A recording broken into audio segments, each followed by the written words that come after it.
Lalu bagaimana dengan hasil demo ini? Apakah tuntutan massa sampai ke istana? Sudah bergabung bersama kami Koordinator BEM seluruh Indonesia Kaharudin, Ketua Umum Kongres Aliansi Serikat Buruh Indonesia Nining Elitos, dan tenaga ahli utama kantor staf kepresidenan Yohanes Joko. Selamat sore Pak Yohanes, Mbak Nining, dan Mas Kaharudin. Ya, selamat sore Mas. Selamat sore. Baik, pertama saya ingin ke Mbak Nining terlebih dahulu. Mbak Nining, hari ini apa saja yang menjadi tuntutan? Iya, hari ini bertepatan Sumpah Pemuda sekaligus momentum 2 tahun kepemimpinan Presiden Jokowi Ma'ruf Amin gitu ya, di mana yang kita rasakan belakangan ini sangat tidak memberikan perspektif perlindungan keadilan kesejahteraan bagi rakyatnya. Di mana di masa pandemi dan krisis harapan rakyat adalah bagaimana melakukan penyelamatan keselamatan rakyat dan pemulihan ekonomi. Nah, tapi yang kita lihat adalah bagaimana pemerintah justru melakukan tergesa-gesa melakukan pengesahan terhadap Omnibus Law Undang-Undang Cipta Kerja.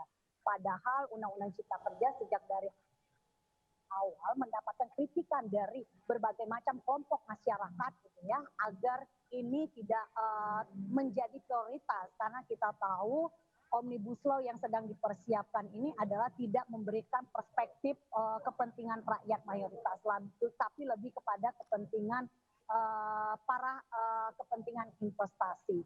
Nah, sehingga pada saat itu gitu ya disahkan dengan begitu tergesa-gesa, tapi mengabaikan ruang aspek demokrasi dan keterlibatan partisipasi publik. Nah, di masa pandemi sampai hari ini, di mana pasca Undang-Undang Omnibus Law disahkan, kaum buruh menjadi korban utama dari berbagai macam kebijakan ini, ya gitu. Nah, selain korban PHK berjatuhan, kehilangan pekerjaan gitu, kehilangan perlindungan, pengawasan dan penegakan hukumnya, bahkan belum lagi penggusuran di berbagai macam kota dan daerah itu semakin masih terjadi. Nah, suara-suara kritik rakyat pada saat itu berbagai macam demonstrasi di kota dan di daerah, bahkan hampir seluruh kota di Indonesia ini terjadi gejolak kritikan terhadap pemerintah justru dijawab dengan represivitas gitu ya, intimidasi, tekanan, ancaman, bahkan termasuk penangkapan para pejuang pada saat itu. Nah, pasca Omnibus Law disahkan, kemudian karena pemerintah pada saat itu adalah menyampaikan ini adalah untuk bagaimana perbaikan tentang persoalan ekonomi rakyat, terus juga lapangan pekerjaan untuk rakyat, faktanya setelah disahkan pun rakyat kemudian semakin banyak berjatuhan menjadi korban.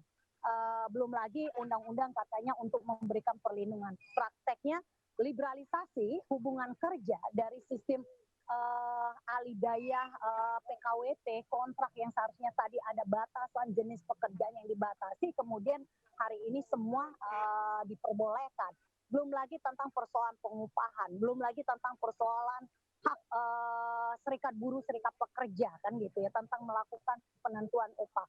Nah, di masa setelah pengesahan saya mengecek sendiri ya gitu, bertemu sehari-hari dengan kaum buruh, banyak perusahaan yang mengambil momentum di masa pandemi, di masa sudah disahkannya Undang-Undang Cipta Kerja, degradasi terhadap kesejahteraan buruh semakin masif, pemutusan hubungan kerja terhadap kaum buruh juga semakin semena-mena. Bahkan kita berharap bagaimana pencegahan, penegakan hukum, pengawasan ini sangat minimal yang dihadapi. Belum lagi kawan-kawan yang kemudian juga bagaimana untuk memperjuangkan hak-haknya juga akhirnya terjadi PHK sepihak yang seharusnya dilindungi oleh pemerintah juga itu tidak terjadi gitu. Ini yang kemudian kita melihat di dalam momentum 2 tahun kepemimpinan presiden yang duduk di tampuk pemerintahan kita, dipilih oleh rakyat ketika melahirkan berbagai macam regulasi, mengabaikan suara-suara rakyat gitu ya gitu, karena saya bagian dari stakeholder merasakan itu, dirasakan kami secara bersama-sama. Tuntutan kami tidak hanya kepada pencabutan Omnibus Law Cipta Kerja beserta turunannya, ada Undang-Undang Minerba yang hari ini juga sangat merugikan rakyat dan bangsa Indonesia, ada undang-undang KPK yang seharusnya memperkuat pasca reformasi satu lembaga yang menjadi harapan rakyat untuk memberikan efek jerah para koruptor gitu ya, justru kemudian kita bisa lihat sendiri situasi kondisinya. Belum lagi pada saat itu adalah kaum perempuan mayoritas di Indonesia membutuhkan satu regulasi undang-undang perlindungan kekerasan seksual yang dibutuhkan oleh rakyat justru kemudian tidak menjadi prioritas. Yang menjadi prioritas adalah Omnibus Law Undang-Undang Cipta Kerja. Padahal di dalamnya itu ada 79 undang-undang berkaitan Baik. Saya ke Mas Kaharudin terlebih dahulu. Mas Kaharudin, ini kemarin kan Anda juga melaksanakan aksi dengan teman-teman. Kemudian juga sudah diterima oleh Pak Muldoko ketika itu. Seperti apa update-nya? Benar, Bang. Terkait tentang bagaimana pada tanggal 21 Oktober itu kami sudah diterima terkait tentang aksi kita berikan waktu 3 kali 24 jam pada waktu itu. Yang kami minta adalah bukti foto penyerahan kajian yang kami berikan pada waktu aksi. Kemudian yang kedua, bagaimana kajian tersebut mendapatkan tanggapan oleh Bapak Presiden Jokowi. Yang ketiga, dalam waktu dekat solusi tuntutan rakyat itu terrealisasi seperti itu. Itu yang kami minta pada waktu itu. Nah, dalam waktu 3 kali 24 jam belum ada sampai saat ini terkait tentang hal tersebut. Cuman pada waktu tanggal 24 atau 25 Oktober ada staf ahli KSP menghubungi meminta kajian, soft file kajian yang kami berikan untuk dipelajari oleh pihak KSP-nya, oleh timnya, dan juga pada waktu itu belum ada bukti foto penyerahan Bapak Muldoko kepada Bapak Presiden terkait dengan kajian kami dan video tanggapan Bapak Presiden sampai hari ini. Dan hari ini kami juga melakukan aksi media serentak. Bagaimana tagline yang kami angkat hari ini, sikap kami terkait tentang tanggapan dari pihak istana itu adalah kami melakukan aksi daerah lagi, memasifkan di daerah terkait tentang 7 tahun Jokowi mengkhianati rakyat. Dan hari ini kami melakukan aksi media, bagaimana tagar yang kami angkat adalah Jokowi last season dan juga Jokowi mengkhianati rakyat. Mungkin kenapa Bapak Presiden kami angkat terkait tentang mengkhianati rakyat, kami hanya ingin Bapak Jokowi hari ini selaku Presiden harus kembali kepada rakyat, aturan-aturan yang dibuat adalah pro terhadap rakyat. Mungkin itu yang kami inginkan. Baik, Mas Kaharudin, ketika bertemu dengan Pak Muldoko kemarin memang ada janji yang dikatakan bahwa pemerintah akan memberikan statement resmi. Ya, terkait tentang janji atau tidaknya, tapi kami waktu menyerahan kajian tersebut ada video tanggapan dari Bapak Presiden Jokowi terkait tentang kajian solusi tuntutan rakyat yang kami berikan seperti itu. Oke, baik. Saya langsung ke Mas Yohanes Joko. Mas Yohanes Joko, tanggapan Anda seperti apa? Ada banyak sekali catatan-catatan yang ditujukan kepada pemerintah, Mas Yohanes. Ya, tentu terima kasih. Selamat sore Mbak Nining, selamat sore Bung Kahar. Memang harus kita pahami bahwa ketika awal pemerintahan periode kedua ini berjalan, kita baru berjalan kurang lebih 5 bulan, kemudian kita dihadapkan dengan situasi pandemi COVID-19. Dan ini bukan persoalan yang mudah karena situasi ini juga dihadapi oleh berbagai negara di dunia, dan kondisi inilah yang akhirnya membuat kita harus bersama-sama melakukan refocusing, realokasi anggaran. Kita harus merubah program agenda prioritas, di mana sebelumnya Bapak Presiden itu punya 5 agenda prioritas terkait peningkatan SDM, kemudian penguatan infrastruktur, kemudian ada juga terkait dengan birokrasi, regulasi, penyederhanaan regulasi, dan transformasi ekonomi. Situasi pandemi ini akhirnya membuat kita harus mengambil langkah-langkah cepat, langkah-langkah yang efektif. Salah satunya adalah kita harus pahami dalam situasi pandemi itu kebijakan Bapak Presiden terkait gas dan rem itu betul-betul kita pahami dan kita rasakan efektivitasnya hari ini. Efektivitasnya apa? Ketika berbagai negara di seluruh dunia hari ini kolaps karena pandemi COVID, baik secara ekonomi maupun secara politik, Indonesia justru mendapatkan apresiasi dari berbagai negara lain, bahkan di Asia Tenggara. Jangan salah, untuk penanganan pandemi COVID kita bisa dikatakan menjadi best practice bagi bagi mereka, dan WHO pun mengakui terkait penanganan COVID ini. Terkait dengan Undang-Undang Cipta Kerja, yang harus dipahami bahwa yang Presiden menginginkan sebenarnya terjadinya penyederhanaan terhadap berbagai regulasi-regulasi yang menghambat tumbuh kembangnya sektor usaha, terutama usaha kecil dan menengah. Jadi setelah pasca Undang-Undang Ciptaker ini, salah satu poin keberhasilan adalah dengan diluncurkannya One Single Submission berbasis risiko lingkungan. Kami di kantor staf Presiden itu menerima banyak sekali apresiasi, Mas, terkait dengan turunan sistem yang dihasilkan dari Undang-Undang Cipta Kerja. Bagaimana mereka menceritakan para UMKM, ini kita bukan bicara tentang industri besar, pengusaha besar, tetapi para rekan-rekan kita UMKM, usaha kecil, mikro, menengah, yang selama ini mereka mengalami kesulitan untuk bisa mendapatkan perizinan, tetapi dengan Undang-Undang Cipta Kerja melalui OSS ini, mereka bisa mendapatkan akses perizinan itu hanya dalam hitungan tidak nyampe 1 jam, dan itu menjadi testimoni, kesaksian yang memang dirasakan benar. Dan inilah yang menjadi fokus dan konsen besar Bapak Presiden, bahwa UMKM di mana jumlahnya hampir 40 juta itu harus maju dan berkembang. Majunya mereka dan berkembangnya mereka itu hanya bisa melalui regulasi dan undang-undang yang kondusif kepada pertumbuhan UMKM ini. Demikian, Mas. Baik, artinya suara-suara buruh terkait tuntutan tentang kesejahteraan buruh dan lain sebagainya ini bertentangan dengan capaian-capaian yang tadi Anda sebutkan terkait Undang-Undang Cipta Kerja? Kita juga harus mengakui apa yang disampaikan oleh Mbak Nining itu juga ada benarnya, karena memang tidak ada, Mas, dalam sebuah kebijakan itu pasti sempurna dan bisa diterima oleh berbagai pihak.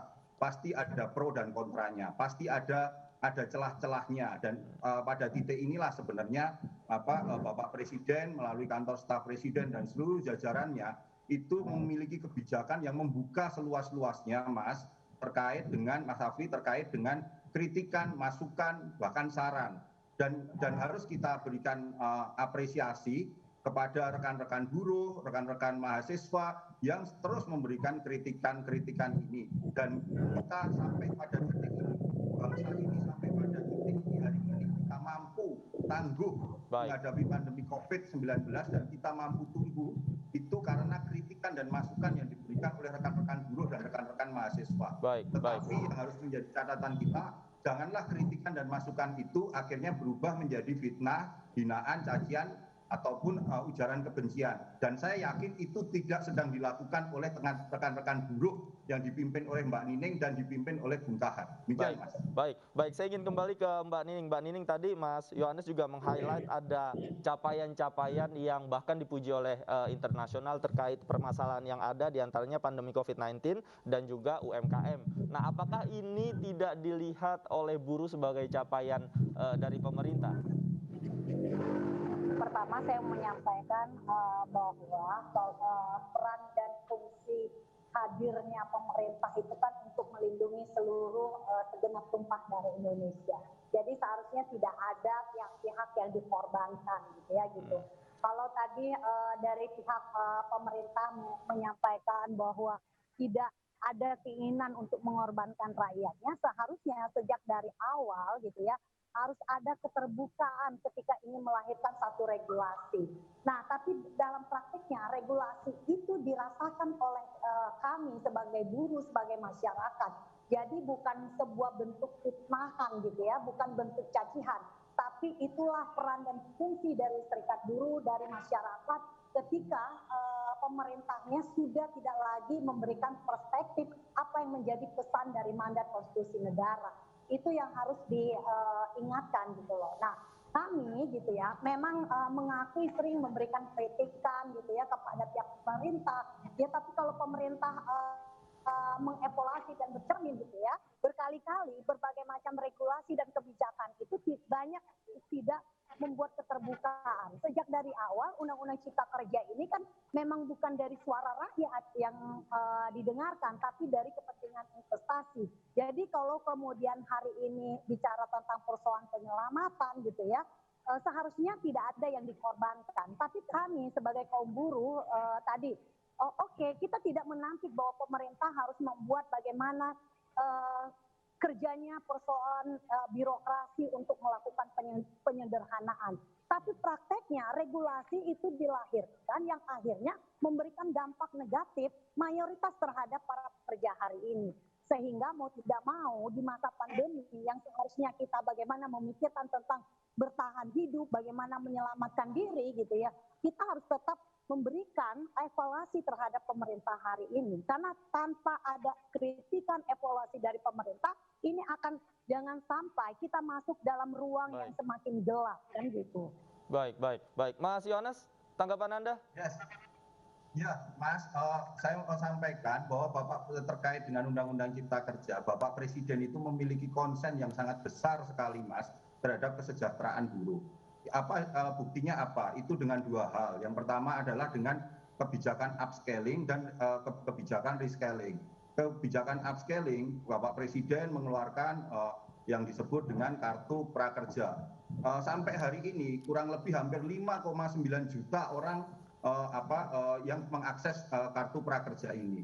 Kemudian secara untuk rescalingnya, Bapak Presiden itu mengeluarkan pemerintah mengeluarkan PP 37 nomor 37 tahun 2021 tentang program jaminan kehilangan pekerjaan. Artinya apa? Artinya melalui PP ini nantinya mereka buruh yang misalnya masih dalam masa produktif tapi mereka mengalami PHK, mereka akan mendapatkan 3 hal. Yang pertama insentif, kemudian mereka akan di training dan juga mereka akan mendapatkan bisa dihubungkan dengan pasar kerja. Tapi apakah yakin ini bisa mengakomodir seluruh buruh yang betul-betul membutuhkan, Mas Yohanes? Ya, segala upaya dilakukan, Mas. Salah satunya juga Presiden juga menginstruksikan kepada 26 kementerian dan lembaga melalui Inpres nomor 2 tahun 2021. Ya, baik. Saya sementara menunggu audio Mas Yohanes kembali, saya ingin ke Mas Kaharudin. Mas Kaharudin, jadi tadi Anda sebutkan yang menarik juga menggelar aksi media secara serentak. Apa tujuannya? Terkait tentang hal tersebut, kami sudah melakukan aksi nasional pada tanggal 21 Oktober 2021 mengingat momentum 7 tahun Bapak Jokowi memimpin, dan pada waktu itu kami membawa tagline terkait tentang 7 tahun Jokowi mengkhianati rakyat. Kenapa kami mengangkat terkait tentang hal tersebut? Sampai hari ini belum ada video tanggapan terkait tentang Bapak Presiden. Kenapa kami melakukan aksi media? Karena gini, Mas, karena psikologi terkait tentang bagaimana tunggu trending, tunggu viral, baru disikapi terkait tentang kebijakan. Dan kenapa tuntutan terkait tentang Undang-Undang Cipta Kerja juga hari ini, bagaimana untuk Undang-Undang Cipta Kerja, satu saja pertanyaan dari kami, Mas. Apa keuntungan undang-undang tersebut kepada pekerja atau buruh? Itu saja. Kalau udah itu terjawab terkait tentang apa keuntungan dan sebagainya, karena posisi buruh dan posisi pekerja saat ini sangat disudutkan terkait tentang adanya undang-undang tersebut. Dan hari ini apa yang disampaikan oleh Bapak Presiden seperti kangen di demo dan juga jika tidak puas pada Omnibus Law terkait tentang Undang-Undang Cipta Kerja, silakan sampaikan ke MK. Tapi apa kenyataannya ketika kita ke MK itu sudah ditolak terkait tentang Undang-Undang Cipta Kerja. Bagaimana Bapak Jokowi langsung meminta ini kepada Majelis Hakim MK terkait tentang melalui Menko bidang perekonomian dan Bapak Erlangga Hartarto terkait tentang hal tersebut. Dan hari ini kenapa kami melakukan aksi media agar kawan-kawan dan di daerah juga memperingati terkait bagaimana hari ini Bapak Jokowi sudah mengkhianati 7 tahun pada hari ini, dan 3 tahun yang tersisa itu menjadi perbaikan untuk Bapak Presiden untuk kembali pro terhadap rakyat dan mensejahterakan rakyat. Dan hari ini sudah sampai solusi tuntutan rakyat yang sudah kami berikan kepada Bapak Presiden Jokowi melalui Bapak Muldoko. Namun hari ini belum ada tanggapan dari Bapak Presiden terkait tentang Mas Kahar, memangnya tanggapan seperti apa yang Anda harapkan diberikan oleh Presiden?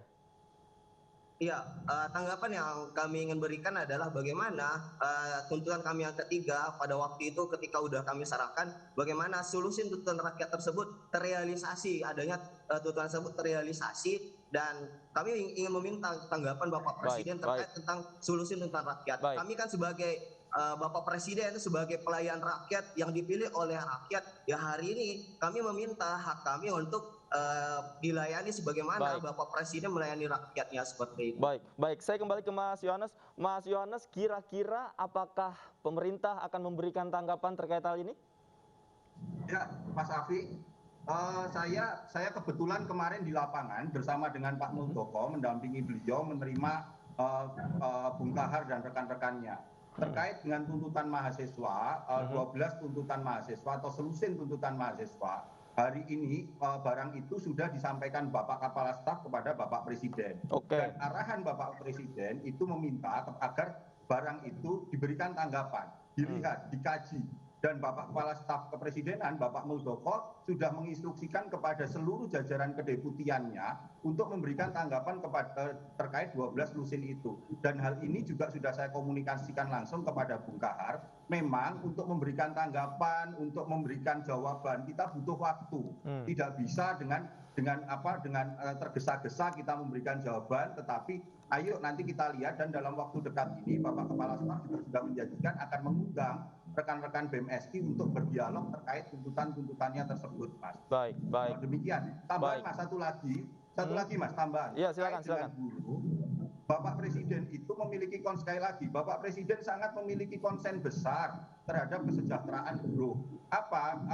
Buktinya apa? Beliau mengeluarkan instruksi nomor 2 tahun 2021, instruksi Presiden, memerintahkan 26 kementerian dan lembaga untuk melakukan langkah-langkah dan tindakan optimalisasi pelaksanaan program jaminan sosial ketenaga kerjaan. Baik. Inilah yang menjadi salah satu bentuk bukti bahwa ini memang segala hal harus kita upayakan begitu, Mas. Tentu pasti akan ada yang puas dan tidak puas, dan inilah yang kita dialogkan secara terus-menerus. Demikian, Mas. Baik, kita tunggu upayanya, salah satunya dengan tadi jaminan bahwa poin-poinnya sudah disampaikan KSP kepada Presiden ya. Kita tunggu nanti seperti apa, mudah-mudahan bisa. Sudah nyampe kepada Presiden dan Presiden sudah memberikan arahan. Baik, sudah diberikan arahan oleh Presiden. Kita tunggu nanti seperti apa tanggapannya, mudah-mudahan bisa memuaskan dahaga dari Mas Kahar dan Mbak Nining Elitos dan kawan-kawan. Terima kasih sekali lagi Mas Yohanes, Mas Kaharudin dan Mbak Nining Elitos sudah bergabung bersama kami di iNews Sore. Selamat sore.